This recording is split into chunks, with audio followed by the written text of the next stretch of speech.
इस ट्यूटोरियल में हम सेक्शन 4.1 की एक प्रॉब्लम सॉल्व करेंगे।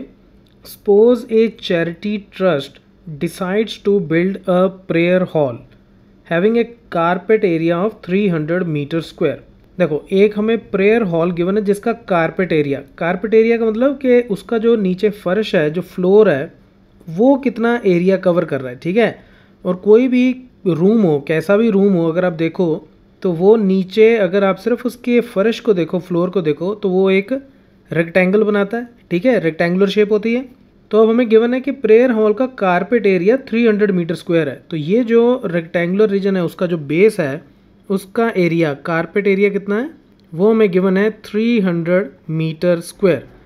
साथ में क्या गिवन है, with its length 1 metre more than twice its breadth. देखो, इसको मैं लेंथ L मान लूँ और इसको ब्रेथ यानी कि विड्थ मान लूँ, ब्रेथ मान लूँ, तो वो कहता है, कंडीशन ये गिवन है कि इसकी जो लेंथ है, तो पहले मैं कंसिडर कर लेता हूँ, let length is equal to L metres and breadth is equal to B metres. ठीक है, एक को L मान लिया, एक को B मान लिया, और ये मीटर स्क्वायर में है एरिया, तो फिर लेंथ भी मीटर में होगी और ब्रेथ भी मीटर में होगी।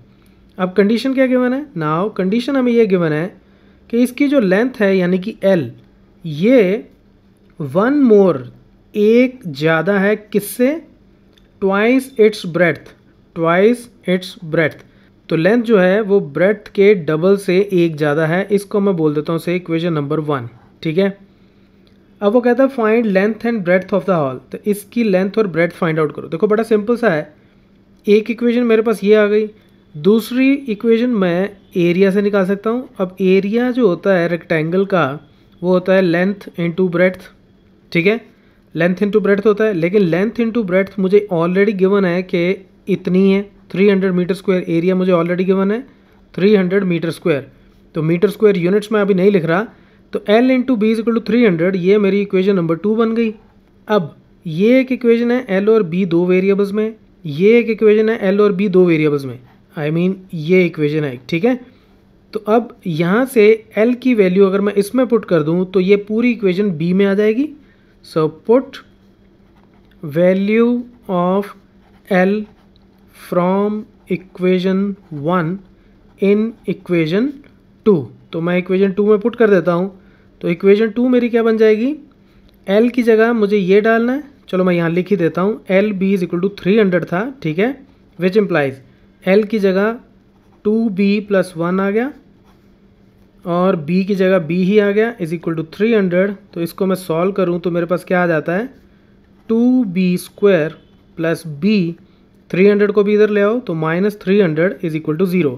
तो ये मेरे पास एक क्वाड्रेटिक इक्वेशन आ गई। अब इस क्वाड्रेटिक इक्वेशन को मैं फैक्टराइजेशन मेथड से सॉल्व करूँगा, और वो कैसे, तो अब इसको हम by splitting the middle term solve करेंगे। और वो कैसे, इसकी मिडिल टर्म का कोफिशिएंट है 1, तो 1 को मुझे दो पार्ट्स में स्प्लिट करना है कि उन दोनों का प्रोडक्ट जो है वो 2 और -300 के प्रोडक्ट के बराबर, यानी कि -600 के बराबर हो जाए। ठीक है, तो उसका करने का तरीका क्या है, जैसे मैंने पहले बताया, तो आप 600 को लो, पहले सिर्फ 600 को, माइनस को छोड़ दो और इसकी प्राइम फैक्टराइजेशन करो। तो 2 पे गया 300, फिर 2 पे गया 150, फिर 2 पे गया 75, फिर 3 पे जाएगा 25, फिर 5 पे जाएगा 5 और फिर लास्ट में 5 और यहाँ 1 आ जाएगा। तो यानी कि ये हो जाएगा 2 × 2 × 2 × 3 × 5 × 5। अब इनका सबका प्रोडक्ट तो मुझे पता है कि 600 होगा। ठीक है, माइनस के बारे में बात करते हैं बाद में। तो 600 तो इन सब का प्रोडक्ट होगा ही होगा। तो अब मैं क्या करता हूँ, मैं इनके डिफरेंट कॉम्बिनेशन बना के देखता हूँ कि जैसे मैं सीधा ही कर रहा हूँ, डायरेक्ट ही आप अलग अलग ट्राई कर सकते हो। जैसे ये 4, इन चारों को मैं उठाऊँ और इन दोनों को उठाऊँ, तो this into this into this into this हो गया 24 और दिस इंटू दिस हो गया 25। इन दोनों को प्रोडक्ट करूँगा तो वापस से 600 तो मिलेगा ही मिलेगा। लेकिन इन दोनों में से अगर 25 को मैं प्लस का ले लूँ और 24 को मैं माइनस का ले लूँ, तो ऐड करने पे मुझे 1 मिलता है। ठीक है, तो 25 एंड -24, इसमें मुझे 1 को स्प्लिट करना है।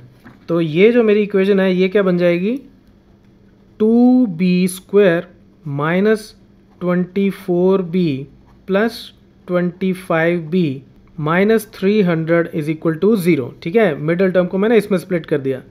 तो अब इन दोनों में 2b कॉमन है, अंदर क्या आ गया, यहाँ से बचा b और यहाँ से बचा 12।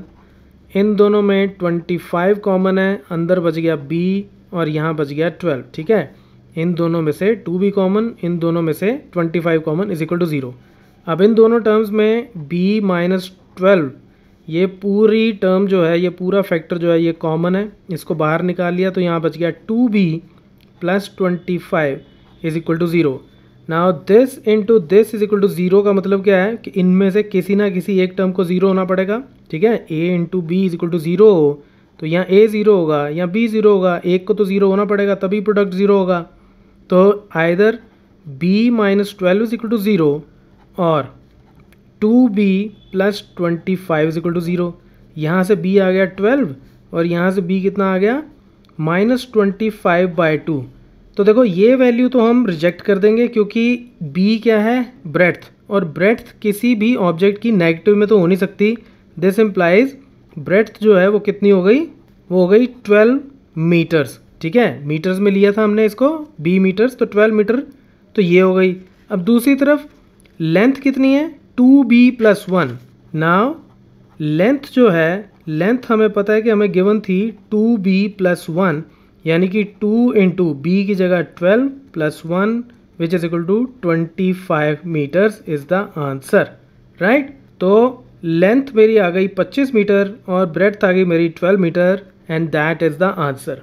So that's it from this tutorial. Keep watching Math Mafia.